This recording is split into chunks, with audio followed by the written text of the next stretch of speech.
What's going on, guys? If you are just joining right now, this is part of a 2-part series on why sometimes a midlife career change can be bussin'. So if you're joining, again, this is a 2-part series. Make sure you listen to the first part as well as this part. Hits the nail perfectly spot on, is that you got to look at what your value system in that it can change over time. Totally. And things that you thought were important once, maybe they're not that important. They're not what you're all about. And you're going to have a much more like peaceful life, I'm sure, if you do and pick a career and a life that's aligned with those values. Yeah. And, I think, so thinking about it, if you decide, I have to get out, I have to change this, I have to change that. What do you think is the process there? I think I would say there's like a series of questions to ask yourself. Is it time to change my life, change my career, change my either job, or I say job or career. So if like you're in IT, like do you go to a different IT job? Do you go to a different job within the company? Do you go to a different IT company? Yeah. Or do you straight up go from IT to banking and like, do a different industry change? Yeah. One is like, why, right? Because like we said initially, not every job has the shininess to it and has that external amazing validation, but it's more the meaning that you give that job, right? And if you can find value in what you do, then that may be satisfying, that may be fulfilling to you. So why do you want to do it? Right? Or if you're just totally like burnt out on this career, on this specific field, and you're like, I think I could be valuable in a different job market, a different area. So why? One is determine why you want to do that. And if there's not something that you can change within your power that is, less than completely jumping ship, completely jumping careers, going to a different field. What was the second one? I don't know. We wrote these down together. While you look that up, I actually want to mention something about finding a solution. So Taichi Ono is the founder of Toyota, and he has revolutionized how business is done.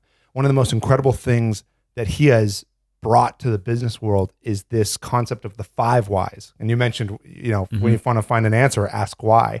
He actually argues, ask why 5 times. And I will tell you, I learned this about 4 years ago, 3 years ago, a number of years ago. That's less than 5. And I started applying this, and it is shockingly effective, where I'm just going to use something that I went through last year. I don't want to be in Hollywood anymore. Why? Well, because I feel like I'm jumping on projects that don't matter. I'm not doing what I wanted to do. And ultimately, I feel like I'm wasting my time. Why? Well, ultimately, because I'm answering to a lot of other people, and I'm working on things that I don't perceive as value and I think are absolutely worthless. And I wanted to do things that made people laugh. Why? There was the answer. The 5th one was, well, I actually had the impression that I was coming up to Hollywood to make things that would actually better people's lives. And I'm sitting here marketing, at the time, very, very bad movies. Yeah. And that's okay. But that getting to that answer told me why it was I didn't want to do that anymore. And then I thought about it, took a vacation, thought about it some more, and thought, oh, that actually doesn't matter, because I can do that on my own. I don't need to quit what I'm doing. Yeah. But that 5th why was where the solution was. And sometimes you can get to it beforehand. My drink is empty. Why? I drank it. Okay. Yeah. Problem solved. But like that 5th why, when you're dealing with something that's really hard and important to you, if you're accurately and honestly answering those 5 whys, it's a game changer. And then you'll understand your actual reason for doing something. If it had gone back to that value system we talked about, and now you're talking about making a decision based off your actual subconscious reasons and not your emotional responses to things. Yeah. Little kids have it right. Why? Yeah. Right. Little kids ask why, why, and they keep asking. And maybe they're onto something. We stopped doing that. Yeah, that's amazing. The 5 whys. I love that. Taichi Ono. It's in his book that escapes me at the moment. Yeah. So we'll have to Google that. Yeah. Put it in the show notes. The second thing is you think of why. Think of why you chose or you wound up in the career position job that you did currently. Like, why did you get into what you're doing? Are you still seeing value and opportunities for growth within it? Maybe not just at a job, but at a company or somewhere else in that field, right? Is there growth? Is it a good industry? Do you feel like, yeah, you still belong there? And then if you still decide like, it's not what it used to be for me, you ask yourself the 5 whys, then the next thing is I would ask myself, what does a career change actually look like? Okay, so you've decided you want out. Okay, what's that going to look like for you? How would that look? How would you pay your bills? How would you navigate the change? Yeah. How much in terms of time and resources do you want to devote towards changing careers? Is it something where you have to quit to do something else? Like, are you quitting to go to full-time school? Or like, how's that going to look? Close your eyes and imagine the world where you are making this jump from one thing to the other. Don't just quit something because you're sick of it and you want out of the field, out of the industry. Pick a target first and where you're going to go and walk yourself through what that's going to look like. And then if you can find a world where, hey, you know what?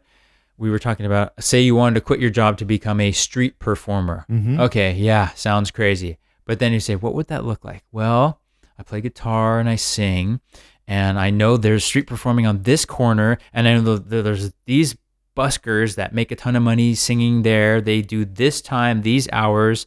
They kind of sing these songs, so maybe I could sing something similar. This is when the most people are there. I ask them, hey, how much money do you make a day? I figure out what they make, and I think I could do Thursdays. Here's what I'm going to use for microphones and this and that, and here's what songs I'm going to play, and then you work on it and you practice it, and suddenly you're like, oh, okay, so this would take me this long to learn this music, get this thing, and then these are the hours I would go. I would put everything in a shopping cart, or however you do it. You like visualize it, and then suddenly you're like, okay, I can make this happen. And then what's the Mike Tyson things? Everyone has a plan until you get punched in the face. You're probably still going to go out there with all that and then make like $4 your first time. But it's the idea of like flesh it out, what it might look like. Yeah. And then the last thing is, so what if your plan fails or goes sideways? What's at stake? What could you potentially lose? Because obviously, sure, the older you get, there's this inevitable like, sure, it does get a little bit more complex to do a career or major life change. You just have to do it a little bit more delicately. Maybe you have a savings net that you know you can rely on, and you have a timeline for finding a new career in this different market. And you sort of have like a structure or something. Is there something you could go back to if it fails? So those are my like 4-point checklist. Wow. But even to your point, onto your 4th point, is there something you can go back to? We talked about before, is there a value in the hard rip? Oh, I have to stop doing what I'm doing now so that I can focus full time on this other thing, right? Let's say it is music, and you have figured out some equation where you go, I'm going to go be a street performer, and I have to do 9 hours a day to meet this minimum requirement. I've figured out the math. I've tested it. I've proven it. If I do 9 hours a day, I can support myself. Okay, that's a pretty valid reason. If you've got the mathematical reasoning to prove that at 9 hours a day you can support yourself, yes, you would have to quit your job for that, of course. Yeah. Is there a value, though, if you're going to anything else, in maintaining an income you don't like and don't care about while investing in this new venture? Right.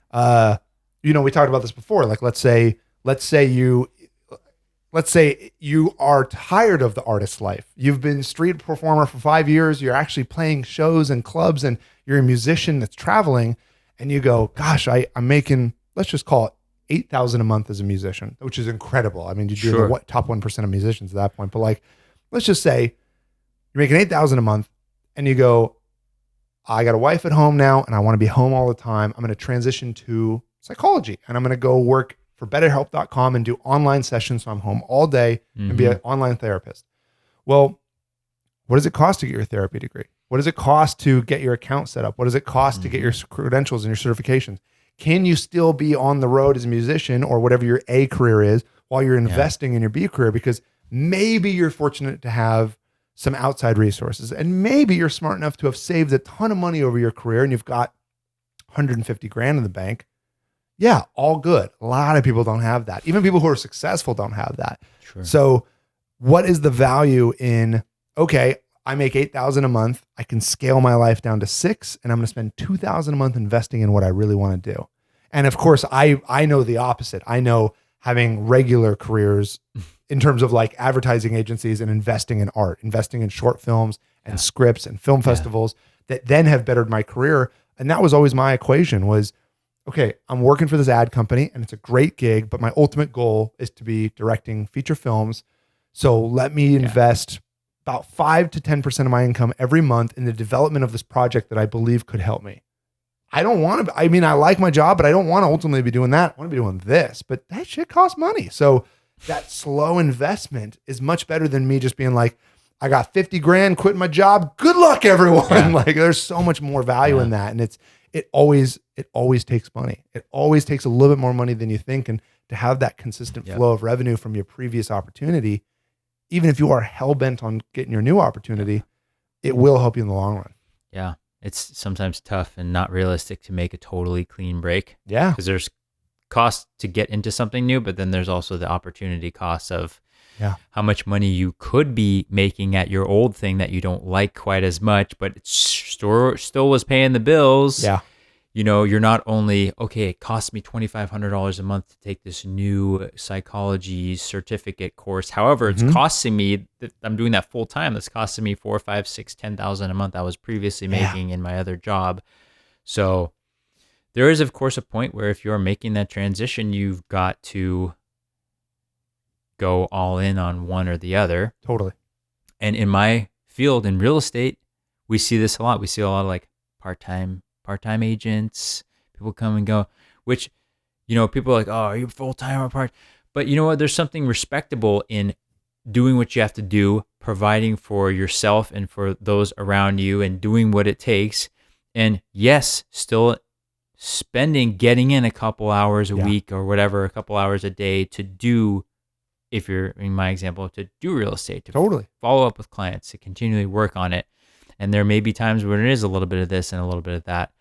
And that's okay too. You know, that's still bussin' as well. That is still bussin'. And you're a great example. We talked about this a couple months ago. Like you now work full-time on 2 companies. And it's horrible. I want this podcast to take all my problems away. But you're making it work, and the value of being committed to 2 different fronts is that, man, if something goes wrong with one, you've always got the other. And a lot of people don't recognize the value of that. I think that's really slept on. Like culturally, I think we're really comfortable with one job, and it's great. People should have one job and they should focus and they should do their job well. But if you have the capacity to have 2 different things fueling your life in 2 different sectors of the world, think about how much safer you are. I mean, I was... The big thing that shocked me to this was when COVID obviously hit and it shut a lot of people down. I was very adamant about, hey guys, we have the most captive audience in history. I remember I wrote this big impassioned email to my agency I was at the time. We have the most captive members of people are on their asses watching TV right now. More than ever in history. What are we giving them? Yeah. And they're like, scared and they want to be entertained. Yeah. And everyone's at home and they're doom scrolling Instagram. We have the most attentive audience in all of recorded history. What are we doing? And everyone just went, like that was it. That was everyone's response. And I remember being so frustrated and thinking, okay, if I had anything else in my life at the moment, I'd be able to start doing that and focus on it, but I had nothing else. And my life was entirely shut down, as many people's were. And I'm incredibly heartbroken about everything that had transpired that year. But ultimately I saw an opportunity and I had no outlet to capitalize on it and to make the best of a bad situation. Whereas when you have multiple things going on, one that you're in control of, one that you're working with other people on, you have this ability to like capitalize maybe when the world isn't giving you the best hand. You know, hey, this didn't work out, but that will. Oh, that is dried up, but now this does. And it's like when you are trying to pursue something new, you're always going to hit road bumps. And so to assume that it's going to go well the whole time, as opposed to having that consistent thing that can weather the road bumps, massive value. So maybe it's not a midlife career switch, as maybe it's a midlife start a side hustle, right? Yeah. And I think there are so many flashy side hustles people are doing, but you know, it's like maybe if it is a second job, that's cool too. A second way to divvy your time up and like make some dough, find some meaning. You know, to that point, even before the term side hustle became popular, there was a book I read years ago that was phenomenal. And it talked about, I know I've mentioned this to you many times, the 3-project juggle. It's what every creative needs to have in their life, or every really entrepreneur needs to have in their life. And I live by it now, and it has made my life infinitely easier, which is the 3-project juggle says you've got your project A. Does not matter what it is. It just pays your bills, right? If it's flipping burgers, or if it's an accountant, or if it's a chef or a painter, whatever your project A is, you keep doing it to pay your bills. Project B. I want to apologize to all our accountants in the audience. If anyone's listening, we love accountants, by the way. Yeah. I don't know. We're not picking on you in particular, but no, it's an easy job because it's not easy. No, it's hard to be an accountant. It's an easy job to reference as something that is so consistent and intelligent and like reliable. Because when you meet a good accountant, you're like, so never leave me. Like, but no. So whatever. So anyway, Project A. Project A is your bill payer. Does not matter what it is. Does not matter in the world what it is, as long as you're paying your bills. Project B can be something you want to do more. Yeah, I do want to be street performing on the weekends. I want to be, singing at 3rd Street Promenade. I want to be maybe recording an album. And you have to be making a little bit of money at it to be Project B. So even if it's $200 a month, it's something where you understand the revenue system and you slowly are building that up. Again, let's just assume that your main revenue is $5,000 a month, your Project A. Project B, it's like $200 a month, $400 a month, $100 a month, $600 a month, $1,000 a month. It's just something that's adding a little to your life, but it's what you'd like to be doing a little bit more. Project C is of absolutely no monetary value other than you enjoy it in your heart, right? So for me, Project A is marketing and commercial directing. Project B is I write and sell scripts occasionally, and I direct a lot of stuff on the side for clients, really fun. And then Project C for me right now is developing new technologies in film production, which is a blast, and developing films of my own. Pays nothing, but slowly over time, what you do is you shift those over. So I remember when being a marketing director was my Project C. That's the key, is the shift. The shift. Right. It's a 3-prong, but you're shifting. Yeah. One is in front. Yeah. One is next up in line. Yeah. And then the third is a dream project that's getting more materialized. And I remember when telling you, you're going to be my AI guy. I remember when my project, what is now my Project A, was my Project C, because I remember dreaming of like, dude, if I was a creative director at an ad agency and just like coming up with dope projects that'd be the shit. And so I remember focusing on that while I was just a PA on set, or a gaffer, or a grip. And then in the intermittent, I was also kind of editing and DPing some stuff. That was my Project B. It wasn't a lot of money, but it was keeping me afloat. And slowly it was like, whoa, I'm editing and DPing and producing like full time. All of a sudden, whoa, I'm the head of production somewhere. Like I'm an executive producer at this company on staff. Like it shifted over. And so you slowly just shift those projects over instead of just ripping the Band-Aid and being like, I quit, goodbye income, let me try something else. Like it's a much easier struggle, and it also shows you how to allocate your time. Because if your Project A isn't being met, pay your bills. You done with Project A? Move over to B. Done with B? Move your time over to C. Good system for me. I hope it can help someone else. That's amazing. So the midlife career change, the midlife career switch could just be a shift in how you look at what occupies your time in your life, right? Yeah. ABC projects, 1, 2, 3. We're going to sing that song now. ABC. Yeah. So I love that. I think for people who are considering shifting careers, shifting jobs, and maybe you're not 20s anymore, you can't just jump from career to career. Maybe it's a little bit simpler and just reorganizing your life to put back in some of those passion projects, put back in some of those different things that maybe don't pay the bills immediately, but they have the potential to. So always know that there are other options too, right? Midlife career changes can still be bussin', but maybe it doesn't have to be that. Maybe it can be an addition or a slight shift of your time and your effort and your energy. Absolutely. And I think for us, we've changed careers and changed jobs and changed industries too, and seen the value of things that become intertwined from different respects and different worlds of thought and different job, total different realms of of sectors. Yeah. And I think as long as you're still focused on growing and learning and always becoming a better version of yourself while still being yourself, I think you're always going to keep it bussin', right? Always bussin'.